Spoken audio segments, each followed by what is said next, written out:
جیسے یہ سجا سمرا کمرہ، اس کی ہر چیز، اس کے در و دیوار سے بس ایک ہی آواز آ رہی ہو، اپنا گھر، میرا گھر۔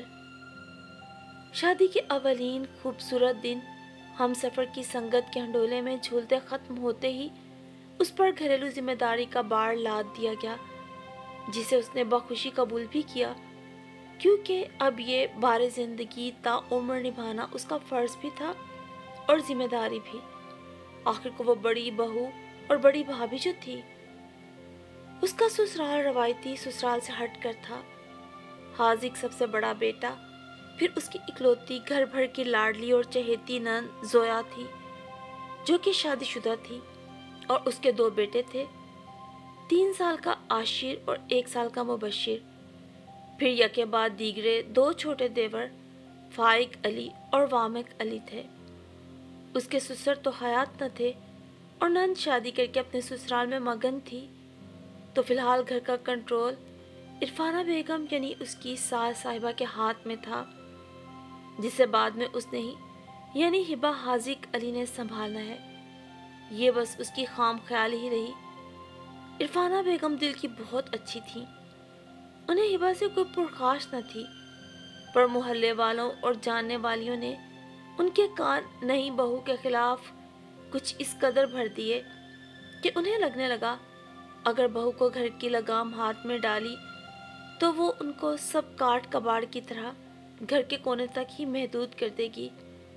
تبھی میں اور میرا گھر کی گردان ہر وقت ہر بات ان کی زبان سے ادا ہونے لگی۔ وہ ہبہ کی ہر بات ہر کام میں نقص نکال کر اسے ازبر کرا دیتی کہ یہ ان کا گھر ہے۔ اس دن بھی کچھ ایسا ہی ہوا تھا۔ ہبہ کو جو پودوں اور گملوں کا شوق تھا وہ اس کے 120 گز کے گھر میں ممکن نہ ہو سکا، مگر سسرال میں اس نے اپنے شوق کی راہ بنا لی، کیونکہ حاذق کا گھر 250 گز کے پلاٹ پر بنا ہوا تھا، اور پھر حاذق بھی ہبہ ہی کا ہمنوا تھا۔ یوں وہ پودوں کے چند گملے لے آیا، جسے ہبہ نے بڑی خوبصورتی سے صحن کے ایک کونے میں ترتیب سے رکھ دیا۔ اس خوشگوار تبدیلی کو اس کے دونوں دیوروں نے بھی سراہا، جبکہ ساس صاحبہ کی مسکراہٹ بھی اس کو حوصلہ افزائی لگی تھی۔ 2 دن بعد ہی جب زویا بما اپنے بچوں کے رکنے آئی، اس دن نہ جانے کب چھوٹے بیٹے مبشر نے گملوں میں موجود گیلی مٹی کو منہ میں رکھ لیا۔ حالانکہ ہبہ گملوں کے آس پاس کی جگہ صاف رکھتی تھی، پر یہ غلطی اس کے کھاتے میں آئی، اور اس بات کو بڑا حادثہ گردانتے ہوئے رات ہونے سے پہلے تمام گملوں کو گھر سے باہر کر دیا، اور یوں گملوں کے ساتھ ساتھ ہبہ کی معصوم سی خواہش بھی اس گھر سے بے دخل ہو گئی۔ اس روز زویا کے بیٹے مبشر کی سالگرہ تھی، جسے بڑے پیمانے پر اس کے سسرال میں منایا جا رہا تھا۔ ان سب کو بھی مدعو کیا گیا تھا۔ عرفانہ بیگم کی طبیعت اس دن صبح سے ہی بوجھل تھی، اس لیے انہوں نے زویا کے سسرال والوں سے نہ آنے کی معذرت کر لی تھی۔ ہبہ گھر کا کام نمٹانے کے بعد اپنی ساس کا پرہیزی کھانا اور دوائی ان کے کمرے میں ان کے سرہانے رکھ کر تیار ہونے کی غرض سے اوپر اپنے کمرے میں چلی آئی۔ دونوں دیور پہلے ہی جا چکے تھے، جبکہ حاذق ابھی آفس سے نہیں لوٹے تھے۔ وہ بھی جلدی جلدی تیار ہونے لگی۔ جیسے ہی گھڑی نے 5 بجائے، حاذق بھی آفس سے چلے آئے۔ کمرے میں داخل ہوتے ہی جو ہی ان کی نگاہیں نک سک سی تیار اپنی بیوی پہ پڑی، ان کی نگاہوں اور زبان سے اس کے لیے پسندیدگی اور تعریف کے کلمات چھلکنے لگے، جسے ہبہ مسکراہٹ کے ساتھ وصول کرتی انہیں تیار ہونے کا کہتی نیچے چلی آئی۔ ارے بہو، یہ کیا تم یہ پہن کے جاؤ گی؟ عرفانہ بیگم کی آواز پر آخری سیڑھی پر رکھا اس کا پاؤں وہیں رک سا گیا۔ ہبہ نے اپنی تیاری پہ نظر دوڑائی۔ کانوں میں جھولتے جھمکوں، ہاتھوں میں کھنکتی چوڑیوں اور خوبصورت سی فیروزی کامدار ساڑھی نے اس کے سراپے کو اور بھی دلکش اور حسین بنا دیا تھا، جس کی تصدیق آئینے کے علاوہ حاذق نے بھی کی تھی۔ اس نے کچھ کہنے کے لیے لب وا کیے کہ عرفانہ بیگم کی اگلی بات نے اسے سن کر دیا۔ بیٹا، وہاں زویا کے سب سسرال والے ہوں گے، تمہیں یوں دیکھیں گے تو کیا سوچیں گے؟